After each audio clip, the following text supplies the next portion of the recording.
And always have to please Sam Houston by having the recording going. Now, let me introduce everybody. First, calling in from West Palm Beach, Florida, we've got Richrd Miller from our CaMMVetsMedia team. Richrd, how are you? Awesome, Ken. I had a fantastic time at the game. Disappointing loss for me, but hey, it's only the beginning of the season. Long way to go. Okay, good to see you down there. And calling in from South Jersey, West Point class of 91. Is that correct, Steve? 92. 92. I'm sorry, 92. And Steve Shalou, former Army football player. Steve, good to see you. Good to be seen, Ken. Absolutely. And calling in from the Beat Navy studio in Huntsville, Alabama, we have Colonel Sam Houston from the West Point class of 87. Colonel, how are you? I'm good, Ken. Made that long trek back from Myrtle Beach yesterday. It gives you plenty of time to think about the game. And I even had a chance to watch ESPN Plus's production of that game on YouTube. So I'll have a comment about that as well. Okay, so you had a chance to watch the tape of the game, which I haven't had a chance to yet. And I'm sure you always study game tapes very closely. And well, Sam, why don't you lead off tonight? What were your impressions of Army's 38-28 loss in the opener against Coastal Carolina? Yeah, we talked about question marks going into the game. We talked about the keys to win the game and the line of scrimmage, time of possession. Those were the two keys to the victory for Army. And of course, not putting the ball on the dirt or committing turnovers. So how did it stack up? In the end, Army won time of possession in the first half. And you saw that the teams were very evenly matched for the first 30 minutes of the game. But when Army failed to maintain time of possession in the second half, you saw how quickly the inexperience of Army's defensive line and their interior linebackers started to show very plainly. If you had told me the score before the game and asked me to describe how I thought Coastal would have scored 38 points, I would have said Grayson McCall must have really lit Army up. And the actual result of the game was completely the opposite. Coastal came in, played Army's game. They smashed Army in the face, especially in the second half, over and over and over again. They ran practically the exact same play on first down, every first down, and it always gained yardage. Many times it was only one tackle away from going to the house. The blocking of Army's interior line was absolutely phenomenal, and some of the most violent execution of blocking that I've seen in quite a while. It's been the two-lane game since 2019 that I saw Army's defense get manhandled and outplayed the way they did, and primarily in the second half of this game. And mainly it boils down to the time of possession, the fact that they were just getting tired, they were getting beat up. And we can talk about this in analysis and in future questions. But to sum it up, I will say that I don't walk away from the game thinking that I saw things that cannot be corrected. That's got to be corrected fast, because UTSA is not going to be a breather after Coastal Carolina. And Coastal Carolina might have lost a lot of starters last year, but I'm going to tell you something. Coastal's good. They're really good. They got a great program. They got a lot of soup, bean, and cornbread fed country boys on that team, and they play really well, and they execute very well. They came in with an outstanding game plan. They executed it, not to perfection, but doggone close, especially in the second half. And they got the better of Army in that matchup. So back to the drawing board for Army. It's time to forget about Coastal, learn from your licks, and get ready for UTSA. Now, Sam, I got to ask you one thing now. In the second half, you know, it was sort of like what you say in baseball when you're trailing in a game, that a home run can be a rally killer. And Army scored twice in the second half. Ajon Marshall, the 50-yard 54-yard pass from Tyler that was a 6-play, 75-yard drive in 3 minutes and 7 seconds. And then later, Brandon Murphy scored on the 73-yard pass play from Cade Ballard. 2-play drive going 75 yards in 53 seconds. So Army's defense didn't get much chance to rest, basically because the offense scored so quickly. Yes, it was a double-edged sword. And there's 2 Coastal drives pay close attention to. First Coastal drive is the drive they mounted after Tyler's pass to Brahim Murphy. And they absolutely just smash mouth their way down the field. This is the field that ended in the fourth and 1 where they went for it with the pass interference call in the end zone.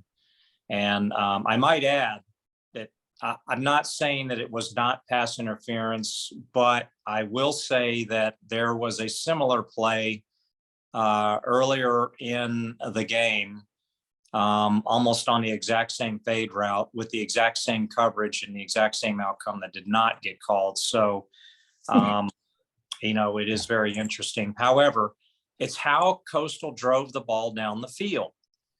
And they dictated their will upon Army's defensive line.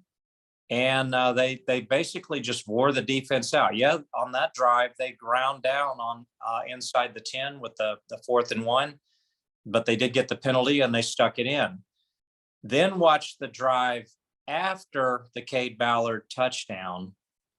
Coastal came out, did not pass the ball once, and Army's defense could not stop them, period. It was almost a foregone conclusion that they were going to drive down the field, run a lot of time off the clock, do everything that you would have expected the Army offense to be doing. So yeah, it was great to have that quick strike from Tyler, followed by the Cade Ballard answer to Coastal's touchdown to put Army back within 3. But Army's defense never got the break they needed on the sideline. They just never did. And Army's offense never had the opportunity again in the game with time on the clock to really make anything happen. Okay. Hey, I just want to mention, if you're watching, we've got a few fans watching. We appreciate that. And if you'd like to put in a comment, if you have a question, put it in the comment section on Facebook and we'll address it. Glad to have you watching along with us as we talk Army football tonight for about an hour. And so feel free to put a comment in it with a question. Now let's go to South Jersey and Steve Shalou. And Steve, what were your impressions of the game? Thanks, Ken. I wasn't surprised with a lot of things, and then I was surprised with a lot of things. So one, I was disappointed a little bit with the linebacker play. I also, we had 2 players, Alston and Carter. I wanted a little bit more from them. We were a little light of production with both of those players. I think they'll find their groove. I don't think that the offense that Coastal ran was conducive to Carter getting a beat down on the quarterback. But they eliminated from the game. Now, whether or not you can say they hog-tied him or grabbed him around the neck or not, that's debatable. Offensively, I was impressed with the command that Tyre had on the offense. They came out first series and got the ball outside with a pitch and with some decent speed. I was very optimistic with the triple option aspect of the offense, but I always want more. I want that 12 number, over under 12 pitches, but they showed some of that, which will in the future help us open up the outside game. And for the most part, they were very successful in terms of those running plays. I was surprised at how gassed Army was in terms of, we rotated a lot of defensive linemen in, and they were gassed. And it was a warm, humid night. So, I think that it exposed us a little bit in terms of our conditioning, but we did, 70 76, 78 plays we were on the field. So there's a lot of plays we were out there. To Sam's point, we didn't control the ball to help them get an opportunity to rest. Overall, I was impressed with the strength of the kicking legs. And I was very underwhelmed with the defense performance. But, you know, I think that was a very, very good offense. And they played very, very well and kept us off balance. So I'm excited. They say that the biggest improvement you make is from week 1 to week 2. I'm excited to see what we have to offer in terms of fixing that, because we have a very talented team coming in that took Houston far into a ball game last weekend, and it's a big team. They're large offensively across the board, so we're going to have to, you know, buckle in and get ready for a fight. 1-1 is a good spot to be in. 0-2 digs us in a hole that we don't want to be in, especially with the Wake Forest of the world staring us down, you know, in the future. So we'll have to see what adjustments they make and what type of intensity and what kind of leadership we have on the team to move forward. But I think this is Tyler's team. I was impressed with the command he had running the ball. He looked quick, getting that ball outside. I'm not sweating the interception too much by him. It was a really kind of a long punt or a short punt and a long throw. You know, it was just basically a 10-yard difference between a punt and what happened there. And we were dead with an incompletion on that play anyway. So I'm not overly sweating it. It's not a great decision to make, but it didn't hurt us as bad as you might think. So I'm excited to see what happens this week, and I think Coach will have them ready and have them excited to play at home. And Steve, what did you think of Jacoby Buchanan? In the second quarter, he helped finish a drive by converting a 4th and 2, I believe it was, inside the 10. And then play or so later, he powered his way in for Army's second touchdown.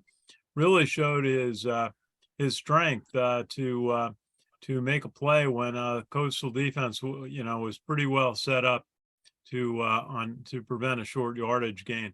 What do you think of Jacoby's effort? I mean, it's you know, it's pretty much automatic. You know, back in the 80s, we had Ben Barnett. Ben Barnett had never been stopped for a loss when, you know, as a fullback, and Buchanan is in the same ilk. He just doesn't, he's always leaning forward. He's always knifing forward. He's bringing power when he runs. So, you know, you're going to get the yardage that you're going to get out of that. I was a little surprised, and maybe Riley's still a little dinged up from earlier during camp, but he wasn't as productive and as explosive as I hoped he would be. He was contained pretty well, but Buchanan is always there with his power and explosiveness. You know, I didn't think it was going to be an issue fullback wise of having a third back that provided them with a little bit of a change up, but I can see that might be an issue for us unless Riley gets healthy and provides us with a little bit of a spark. Well, I saw Tyson Riley have to be carried off the field during one of the scrimmages about 3 weeks ago, putting no weight on his left ankle or left leg anyway. So he was probably not really close to 100%, but they got him out there to you know, really do the first and second down plays. Now I see we've got Jack McGuirk joining us, and let's bring him into the huddle. We have Jack joining us. Got to put his video on. And so Jack will join us in a second. And Sam, let's get Richrd. Richrd, what was your thought about being at the game in Conway, South Carolina?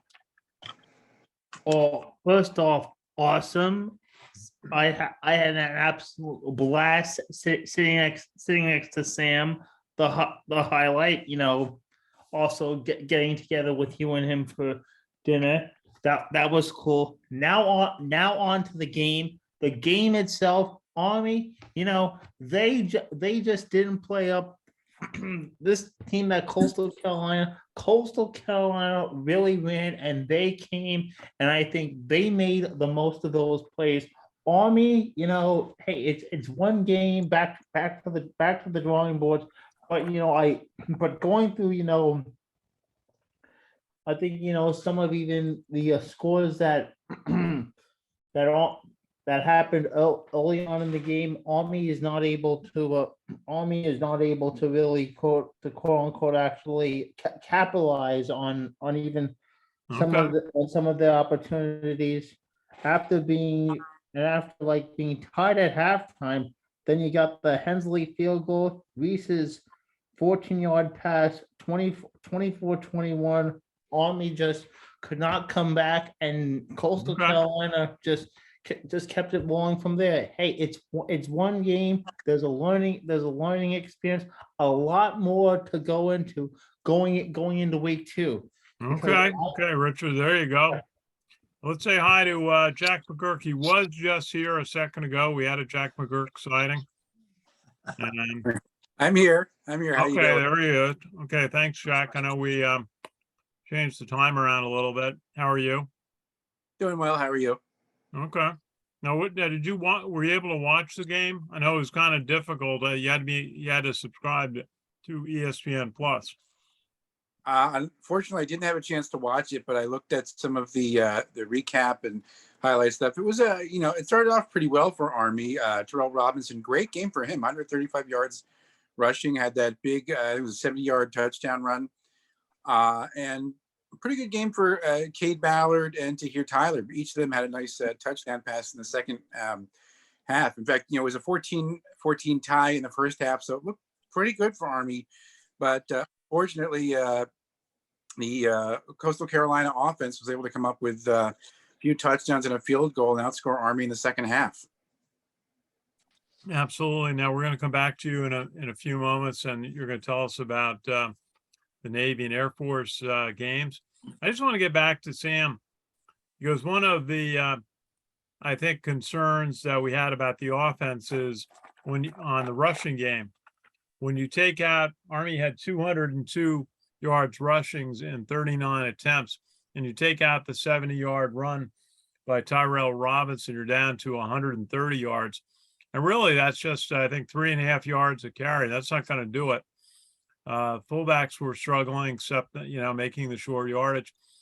Sam, what did you think of the offense outside of the big plays? Yeah. So again, the offense, there's a lot more question marks that have to be answered between now and UTSA on defense than there are on offense. And I'll agree with Steve that Tyler, kudos to him. He did come in and he played with a lot of confidence and seemed to be very comfortable from the first snap with running the offense. But in the first half, when Army controlled the time of possession, that's where they got almost 200 yards rushing. But you look in the second half, they maybe had, I don't know what the total is, I'm just going off the top of my head, I'm going to say maybe they had 20, 30 yards rushing in the second half.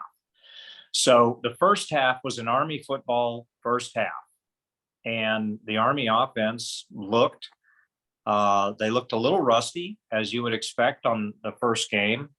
But again, they seem to be introducing a lot of shifts at the line of scrimmage to create a little confusion along the defensive front. One thing that I really liked was the return of the A-back trap, which is what Tyrell Robinson scored on. It reminds me of the Terry Badgett days. That was early on in the Monken era. Where you had that A-back trap, or the A-back counter handoff that came to the inside and utilized the trap or veer block to put the guy in space against the defensive secondary and allow the A-back to utilize his speed and finesse to outrun everybody. And man, did we see that in abundance on that play. It was beautiful. I'm glad to see that play being used again, because there's so many different wrinkles to the triple option that we can be using, and it was very refreshing to see that. So again, in the first half, yeah, there were some moments, like say for instance, when it was 3rd and 5, and Isaiah Alston did not get set and got a penalty called on him, and it backed it up to 3rd and 10. But on the very next play, you had a pitch to Tyrell, and he went for 30 yards. So it kept the drive alive, and that ended up being Army's best drive of the entire game, the one Army-like drive of the entire game, which is why Army controlled the time of possession in the first half. So in the second half, Army's offense was beset by 2 challenges. One was the quick strike, which they did twice, and we already talked about that. Second was that Coastal made adjustments at halftime. Somewhere along the line in the halftime, if I had been a fly on the wall in the Coastal locker room, I would have heard the line of scrimmage, the offensive line talking to the coach, and Grayson McCall in his backfield saying, "Hey, we can smash mouth these guys. We can control this line of scrimmage. Let's just run the ball. Let's out Army in the second half. Let's see if we can do it." And they did. And they kept Army off the field. They kept Army's offense off the field. So the script was flipped. And next thing you know, it's Army's defense getting put to the task, getting gassed.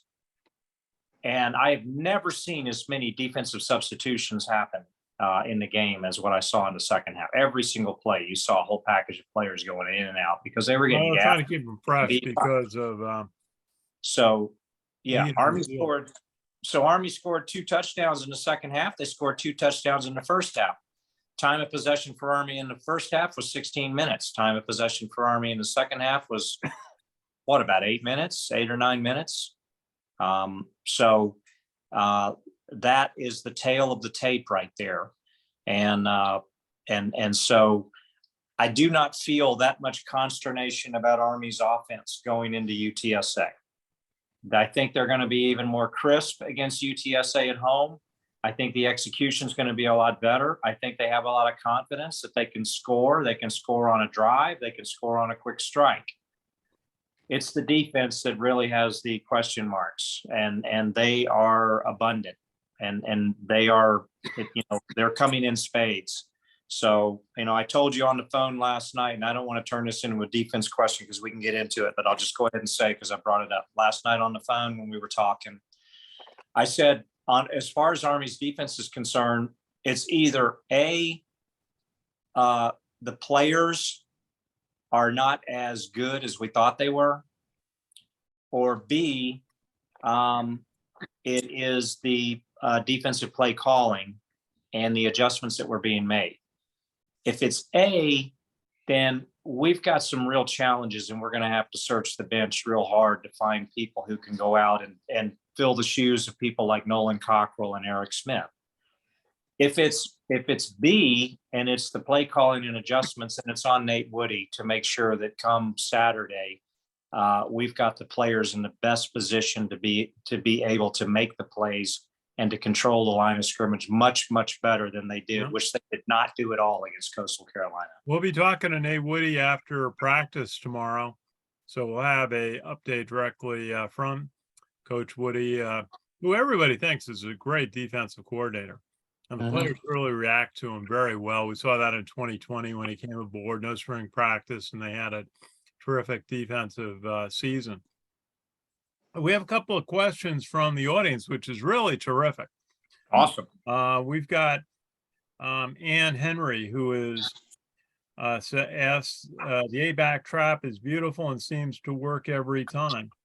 Not every time, but what do you think about the effectiveness of the A-back trap? Maybe, Sam, you could explain again to our audience what that is. Okay, well, the easiest way is just go on YouTube and look at the highlights from the game, and because they're up there, and just watch Tyrell Robinson's long touchdown run. In this particular play, he lines up as the A-back, and Tyrell Robinson basically does a fake to the fullback and just kind of a counter handoff to Tyrell, who's running inside the tackle back in a veer or at an angle to the line of scrimmage. So he actually hits the line of scrimmage more towards the center, headed to the opposite side of the field. And the trap of the offensive line creates the hole that takes advantage of the over pursuit of the defense on the interior line. And it creates an opportunity for the A-back to quickly pop through the line of scrimmage into space. And what that means is every A-back wants that. You pop through the line of scrimmage and you're into space beyond the linebacker. And now you are up to your speed and your finesse just to outrun the defensive secondary. And that play worked beautifully. And they ran it more than once. And every time it gained yardage. I think there was actually a play in the second half where they ran it again to Tyrell Robinson, and he picked up, I don't know, about 10 yards or more. And by the way, Tyrell Robinson, I believe, was the only player who had carries of 10 yards or more for the Army offense in the game. So we hope to see many more opportunities for both Tyrell, Ajon Marshall, and other A-backs to be able to carry the ball inside in those types of counter or pop plays like Steve Shalhoub and I have been talking about for years in this huddle. And it's so refreshing to see that. But we also want to see a lot more of the perimeter plays as well with the pitches, because against Coastal, the pitches were working very well, very well. Yeah, well, as you said, Sam, and you brought attention to this, looking at the stats, first half Army had 183 yards rushing on 29 carries. In the second half, the full game, 10 more carries and only 19 more yards. So 19 yards in the second half rushing on 10 carries. Even with the two big plays, they lost their, I've never seen Army have a half with only 19 yards rushing, even with the two big plays. That's remarkable. Now, I want to get to another question. We've got John Labella asks, gentlemen, do you think that the defense has the talent to come back and be effective the rest of the season? So what do we say to John's question? You were starting to talk about that, Sam. Steve, what do you think about the defense? Is there going to be a big lift from week 1 to week 2? Yeah, if you watch and that's a great question, and I think it's too early to start panicking, and the defense is going to be where it needs to be. And if you watch the end of the game press conference with Coach, he talked about a couple of these big plays. We just blew assignments, and that's so much bigger than our untrained eye to even know that. We just see a big play, but we don't know if there's supposed to be a backside help from somebody where the assignment football is. And assignments can be taught. And when you get into games like that, fatigues make cowards of us all. We start forgetting our assignments. We start getting tired. We're not into the flow. It's not as natural. You're thinking instead of reacting. And when you're having to think, you're a step slow, and that will come with time. I got 100% confidence in Nate Woody in the defense, seeing what he's done on such a short wick thus far. When he came in his first year, he turned things around. He'll figure it out. So I wouldn't lose the ship right now. I just think, hey, listen, this week alone, it's going to be 84 degrees and sunny at Mikey. I mean, it's not South Carolina, but it's still 84. And it's still on field turf. What's that, Ken? It's still on field turf, which makes it about 10 degrees warmer. 10 degrees warmer. And if you look at UTS line from left to right, they're 335, 340, 325, 335, and then one biscuit away from 300. And that's what they're going to be leaning on. So when we're rotating through and staying tired and trying to freshen up, that offense needs the responsibility of a 70 play game. We got to have the ball for 70 plays. We've got to put together some 12 and 14 play drives. We'll take a score any way we can get it, but we still need to be more predictable on offense. It's a team game. And that will help that defense tremendously. But to that question, we'll get there. I promise you, the assignments will be worked on. They'll figure that out. We're smart kids. They're fighters, and they're going to do the right things, and that will improve. We've just got to put together an Army game versus what we did this week. Steve, what did you think about the two key penalties in the game? The face mask on Kwabena Bonzu when he bear hugged a player. I mean, he had him tackled, but somehow grabbed the face mask. That ended up keeping the drive alive for Coastal, and then they scored soon after that. Was that just an overly aggressive play on his part? It is, the speed of these running backs, the speed of the game. Sometimes you're just grasping for anything to be able to, to stop a play. And sometimes you get an ear hole, or sometimes you get the corner of a face mask. And if that head turns just a little bit, you're going to get a face mask penalty on that. That's just the nature of the game. It was in the end zone I was sitting at, and it was at real-time speed. I saw it happen, and I thought, uh-oh, we're probably going to get flagged for that. The two pass interference calls that we got, the first one early on in the game on the sideline, I didn't think it was. I thought there was quite a bit of hand checking going on. The one in the end zone on the 4th and 1 play, he's got to turn his head. He's got to turn his head and look for the ball. And then that doesn't, that's what's difficult for a defensive back, is when you get a back shoulder throw and you've got the momentum of that defensive back going with that receiver, and the receiver stops and comes back for the ball, and you make that contact. If your head's not turned to the ball, you're just going to get called for it. Yeah. And they're looking for the. Was there any chance to have double covered those corners of the end zone in that 4th and 1 play? Ask that question again.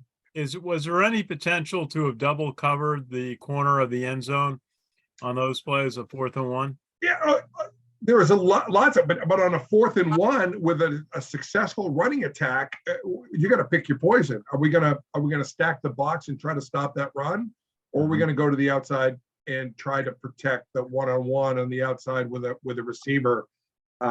You got to pick your poison. It's okay. We can second guess that all the time. I mean, you watch the Seattle Seahawks in the Super Bowl when they threw the slant and got picked off. Shouldn't have they run it to Marshawn Lynch, who's been super successful.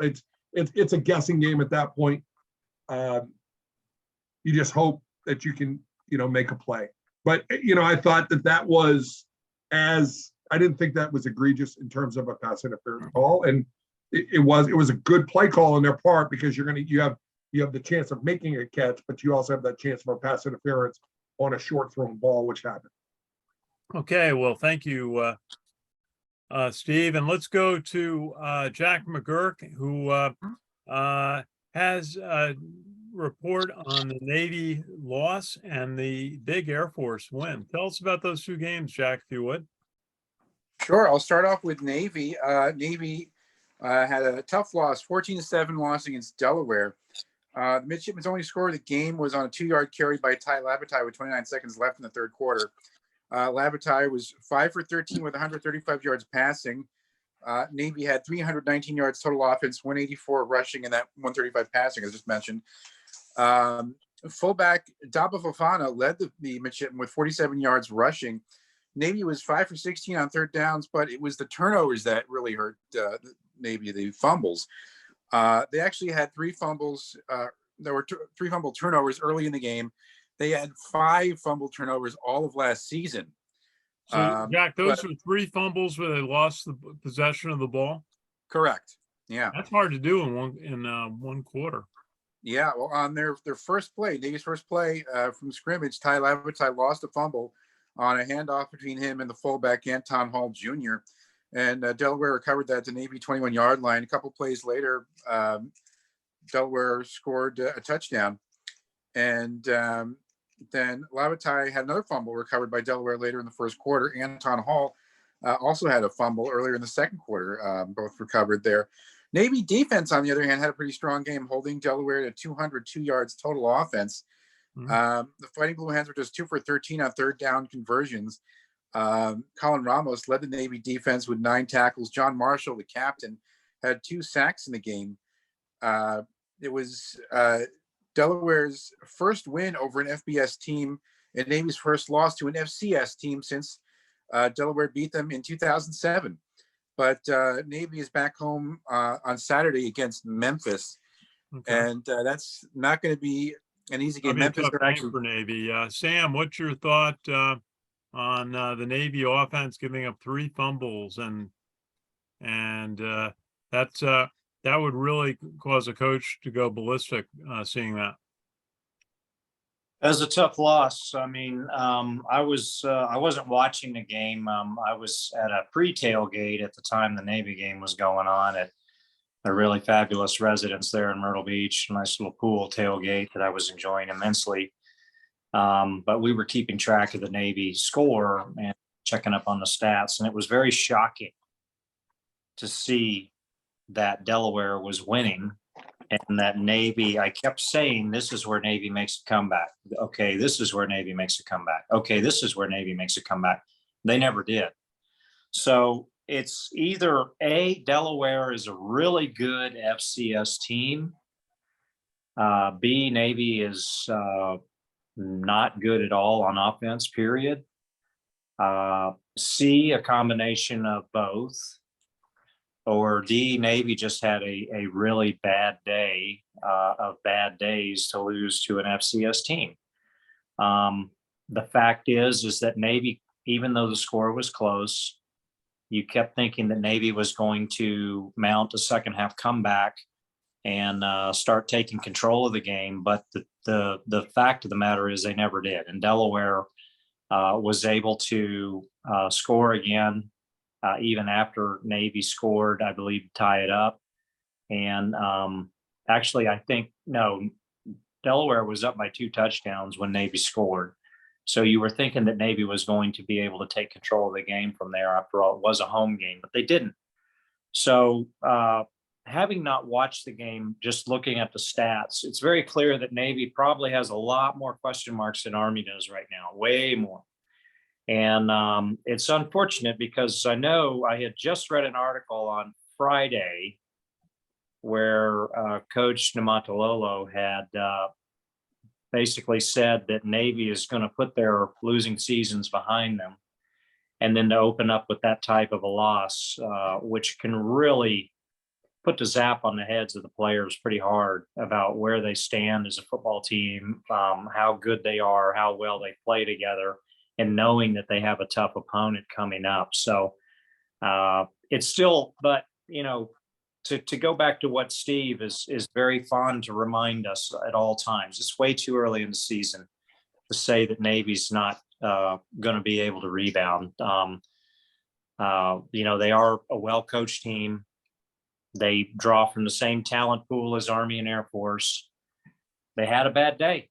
And we'll see what happens. We'll see how they adjust. We'll see how they do against Memphis. But from a game one perspective of the 3 service academies, I would say that Navy was the most disappointing outing of all 3 service academies, for sure. Yeah, Steve, anything? I mean, I'm just going to bring up some history here. Navy opened up last year 49-7. They lost to Marshall. And they backed that up with a whopping 23-3 loss to Air Force. They scored 10 points in 2 games against 72 points. And they still came back and put it on us at the end of the season. Coach Niamatolola will have them ready to go. And this is just early and really no indication of what is going to happen and how this season is going to play out for them. You know, and we've got a team coming up with Villanova that is more talented than Delaware. Mm-hmm. We got to keep our heads screwed on straight too, because on any given day, any given Sunday, as they say, or any given Saturday, you know, a couple breaks will go our way. I still remember a butt chewing when we were playing VMI, and a butt chewing Coach Gabe when we were playing against Georgia Southern. That we had to get the team back online. So it can happen. Navy will still be well coached. and they will be a factor at the end of the season. Okay, Jack, do you want to talk about the Air Force game? Sure. Air Force, on the other hand, had a big blowout win, 48-17 over Northern Iowa. Air Force had 691 yards total offense, 582 rushing by 16 different rushers Wow. with 5 rushing touchdowns. Zeke Daniels, the quarterback, went 3 for 6 with 109 yards through the air, including 80-yard touchdown pass to Dane Kinnaman in the first quarter of the game for either team. Dane Kinnaman also had a 71-yard touchdown run with 3:59 left in that first half. Daniels also rushed for 107 yards on 12 carries. Brad Roberts led the Falcons with 114 yards rushing, had a 71-yard touchdown run early in the third quarter. Zeke Daniels left the game in the third quarter and was replaced by Jensen Jones. Jones had a 1-yard touchdown run at the end of the third quarter. Jalen Johnson had an 80-yard touchdown run early in the fourth quarter for the Falcons, his first career touchdown. Daniels left the game actually because Air Force, they were kind of running up the score. So it looks like Coach Calhoun tried to get everyone some playing time in this game, hence the 16 Wow. rushers there. But the Falcons defense held Northern Iowa to 405 yards total offense, 286 passing, 119 rushing. Trey Taylor led the Falcons with 8 tackles. CJ Boyd and TD Blackman had 4 tackles each. Canby Goff came up with an interception, first of his career in the second quarter. So strong game for Air Force. They're going to be hosting Colorado on Saturday. Yeah, the Buffaloes. That should be an interesting one as they go against a Power 5 team. And interesting to see Steve or Sam, anything on that? Yeah, go ahead, Steve. Real quick, I one of my teammates, defensive back, Chuck Gibbs' son, plays on the Air Force team and got his first carry, 9-yard carry, and had his first tackle in varsity play. So I was talking to him earlier tonight. Very proud of his son. His son has been a phenomenal. Chuck Gibbs' dad was the probably the best offensive lineman in the NFL, Alex Gibbs, who passed away last year, and he was an incredible football coach. So I'm super proud of his son Khalil, and Air Force is going to be one of our toughest opponents this year. Very well coached, and they are super stacked on offense. Should we be impressed with the 590 yards rushing by 16 different players? Sure. I guess so. It just reminds me of an Army game. One that Terry Baggett played in, where Army where I think he had 5 touchdowns and Army had about 500 some odd yards rushing. I want to mention though that Terry saw on Facebook that he just retired from the Army, and he's going to graduate business school at Stanford, which is quite an accomplishment for him. Just what we'd expect him to do. He's such a high caliber cadet and player and overall guy. Great guy. So we're glad he's gone to business school at Stanford after his service to our country in the U.S. Army. Okay, now we're going to go to Richrd. Richrd, I think we're just going to do the top 10 today. We started a little late, so let's just go through what happened in the top 10 of college football in week 1.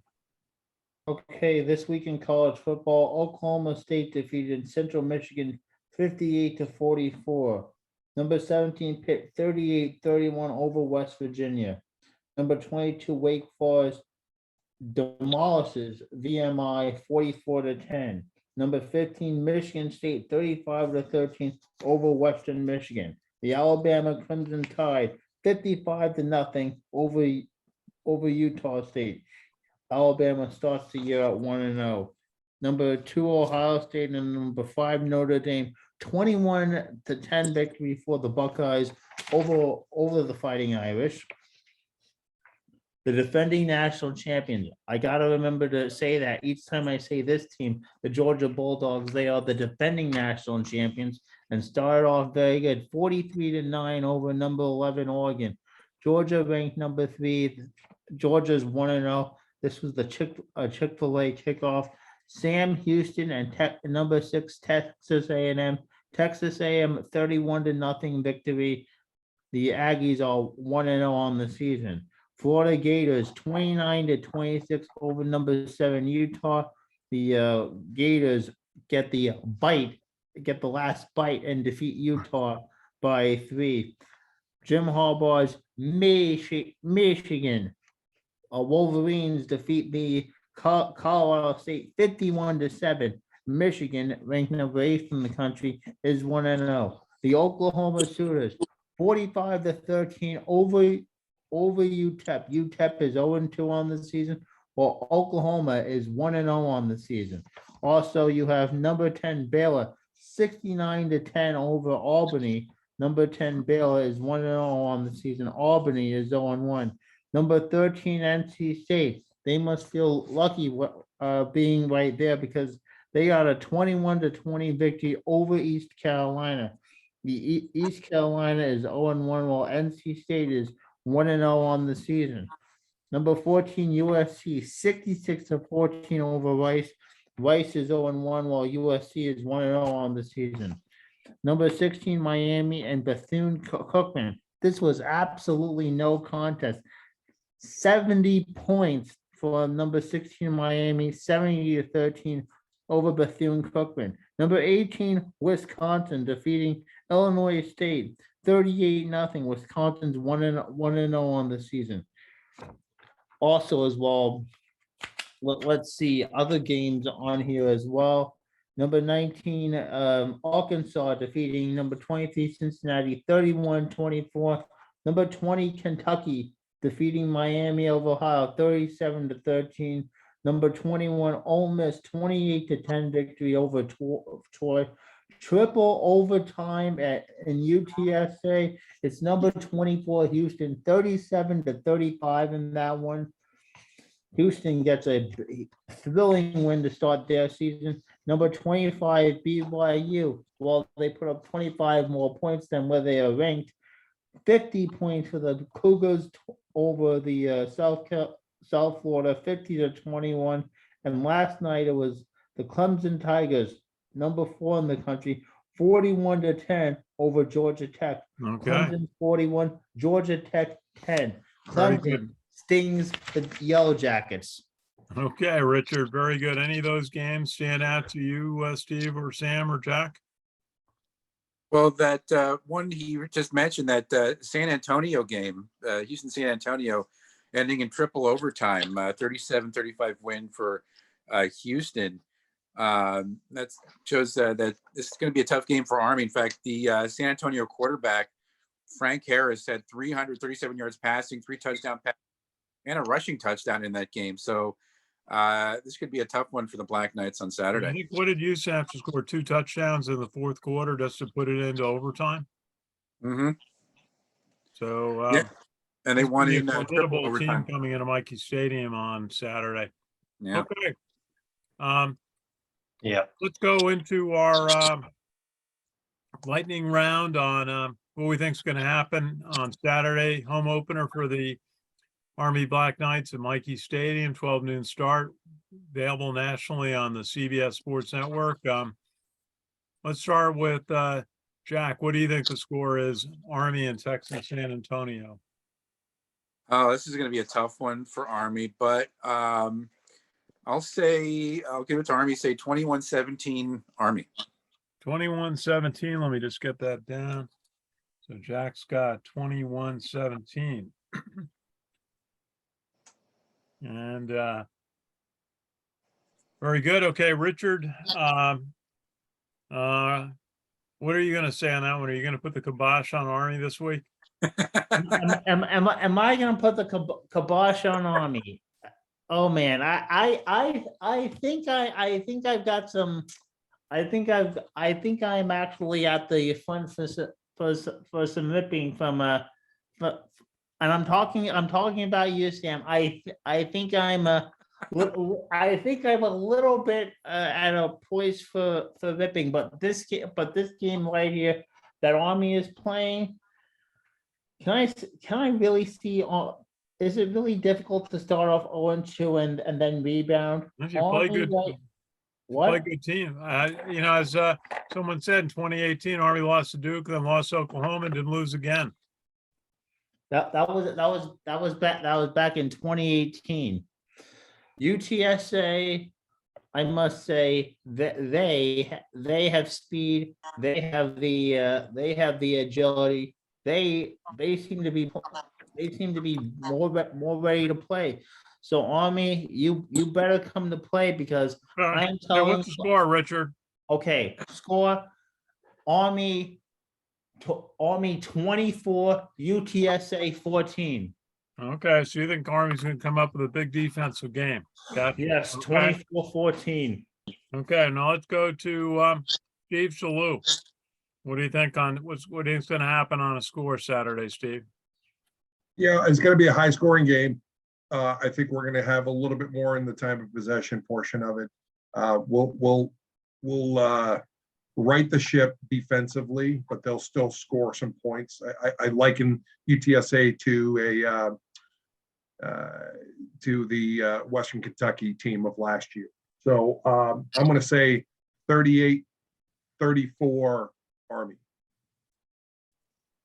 38-34, high scoring game. Okay, and Sam Houston, what do you think for Saturday's game? Yeah, before I go into that, I did want to make two quick comments. One, Air Force won the game they were expected to win. Navy lost the game they were expected to win. Air Force ran up 600 yards rushing against an FCS team, which means Air Force's rushing stats are going to be padded the rest of the season. As normal, they can only get 100 yards in the next game, and they still are averaging 350 a game. So, but all kidding aside, I did want to give props to Brad Roberts. I do believe that he is the most fundamentally sound running back that plays for any service academy right now. And I expect him to have a breakout year as always. And he's going to be a real force to be reckoned with when we play Air Force in November. Second, two games of note. One was the North Carolina State ECU game. And I'm actually giving props to ECU, Eastern Carolina. Eastern Carolina is now coached by Matt Houston, no relation, but Matt came from James Madison University, where he won the FCS National Championship. Keep your eye on Eastern Carolina University. That's a program that's on the rise, and they really should have beat North Carolina State. We were watching that particular game at our pre-tailgate at the residence, and I'm saying Eastern Carolina is going to be a force, I believe, this season in the AAC, and that, of course, is Navy's conference. And in the other game, that was a wild one, that was not in the top 25. But did you see that Appalachian State scored 40 points in a quarter? No, They scored no. 40. They scored 40 points in the fourth quarter against North Carolina. They didn't win That's the North game. Carolina. They didn't win the game, but by golly, that's got to be some kind of a record in modern era. I don't know. I'm gonna have to go back and look at it, but the final Kenny score was Bateman's defense. Wow. well, the final score was 60-something to 60-something. Wow. But North Carolina ended up escaping Boone, North Carolina with a W. But my God, you can't actually strut like a game rooster when you gave up 40 points in a single quarter. Well, that's a track meet game. Well, it was a track meet in the fourth quarter. So, but anyway, on to the Army game. Yeah, it's been a while since Army opened a season with two such stellar opponents in a row. Coastal was favored in the game. Coastal delivered, and we've already discussed that game. And now it's on to UTSA. I think the opening line for the game is UTSA by 1.5. It might have changed since the last time I looked. UTSA is the real deal. UTSA rolls into Mikey, having lost to Army twice at San Antonio in the Alamo Dome in the past 4 years. And in both instances, Army rolled into the Alamo Dome and beat them pretty good. I mean, controlled that game and pretty much stuck it to UTSA. Now, why is that significant? Well, because UTSA now has the opportunity to return the favor. And I believe the quarterback of UTSA was on the last UTSA team that played Army Yeah. and remembers what it was like Frank Harris. to have it be having been punched in the mouth the way Army did in 2020 in San Antonio. So they're rolling in with a double chip on their shoulder. Number one, they want to beat Army at Mikey. And number two, they're coming off a game loss against Houston that they should have won. And they know it, and they know they're good. They had a great season last year, and they want to prove that they're legit, that last year was not a blip on the radar.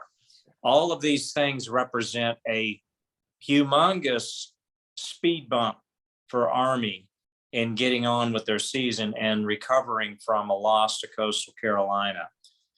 I think Army gets it done, but I agree with Steve Shalhoub. It's not going to be a low scoring affair.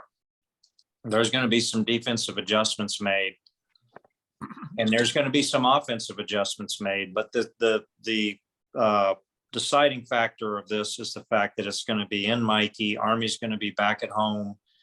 Army's record at Mikey in the Monken era, minus the first two seasons, has been stellar. And I really believe that the home field advantage goes to Army coming off the loss to Coastal Carolina in a high scoring affair. I think it's going to be Army 42, Houston 35. 42, 35. Okay, that's a big number, Sam. And thank you.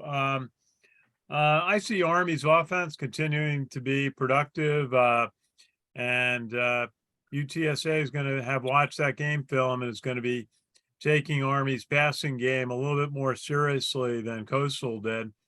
Army's got to get some more production out of its running backs and hopefully out of the V backs on other than just goal line and short yardage situations. So they need Tyrell Robinson to have a big game and also get the ball to Isaiah Alston on the offense. On defense, Leo Lowen had a big game with 11 tackles, but Markel Broughton had to come up and make 12 tackles from the safety position. Got to find a way to untrack Andre Carter on defense. He's going to get double teamed. I guess that's going to be the nature of the season with all the press clippings that he's gotten for his sack productivity last year. But boy, they can sure use Andre Carter putting pressure on this quarterback, Frank Harris. He's got 45 touchdown passes in his career. He had 3 against Houston. And as we said, 360 yards passing is phenomenal. So that could be the key matchup, Andre Carter versus at outside linebacker. And this is where Nate Woody's got to find a way to have Andre Carter able to avoid these double team blocks. So that's where I think, and we'll talk to him about that tomorrow after practice with the Army defensive coordinator. So I'm going to sign up for Army to win. One of the things we noticed was Quinn Moretzky was out there. He had 4 PATs. He looked strong in the scrimmages on his field goal attempts. And so he could be the difference in the game. I'm going to sign up for 31-28 Army wins. So it's going to be good to be back at Mikey Stadium. Hopefully a big crowd. People should really come out. This is going to be a good football game against with 2 good teams playing. And so hope we'll see Steve there. And always good to see you at the games, and we'll have to look forward. Sam, what's the first game you're going to come up to Mikey this year? Yeah, that's a good question. It really is going to be up to up to Steve when he wants to invite me back up, and I can make it happen. This would be a great game. I got to admit, this would be a great game to go to. I would love to go to this game, but it's not going to happen. I'm going to be joining the local West Point Society at their little watering hole and watching it from there. But hopefully it happens this season. I do plan to have at least one wild card game up at Mikey, so I'll look forward to being there. Okay, we'll look forward to seeing you. And Jack, who does Navy and Air Force play again this week? Air Force is taking on Colorado. By the way, that game is going to be at 3:30 p.m. on CBS. Navy game, they're going to be taking on Memphis. That game is actually 3:30 p.m. on the CBS Sports Network. So if you're watching the Army San Antonio game on the CBS Sports Network after that game is over, don't change the channel. You can watch the Navy game. It's going to be interesting. And, I think I'm kind of interested to see how Air Force does against Colorado this year. As you say, the Buffaloes Power 5 team, and see how they do. That game, Jack, that game is at Air Force. Is that correct? At Air Force, yes. At Air Force. Okay. So they got And Air Force is take the bus down the highway. So, okay. Well, thank you, gentlemen, for your thoughts, and thank you to our viewers who submitted questions. And we hope that we'll get more in future weeks. And so we'll be at Mikey Stadium for the 12 o'clock start. Now, remember, there's a 9 o'clock parade of cadets. And the team will arrive in Black Knight's Alley a little before 10 o'clock is the norm. And you can greet them. They're marched in by the West Point Cadet Spirit Band and the Rabble Rousers, who we saw on Saturday at the West Point Association of Graduates tailgate. And I also want to thank them for inviting me and Richrd to be at that event. And we did a few interviews. You can see that on our YouTube page. And so anyway, gentlemen, we will reconvene next week. Should be an interesting week for Army football. Always great to have a home game. So thank you all for joining us today in your commentary. Ken, real quick, Go ahead, Steve. just didn't want to be overly anal about this, but Coach Bateman is now with the Florida Gators as a linebacker coach. Oh, okay. So you caught me on that. I hadn't heard that. Maybe that's interesting that he's now in Florida. Is at Florida. He was let go after last season.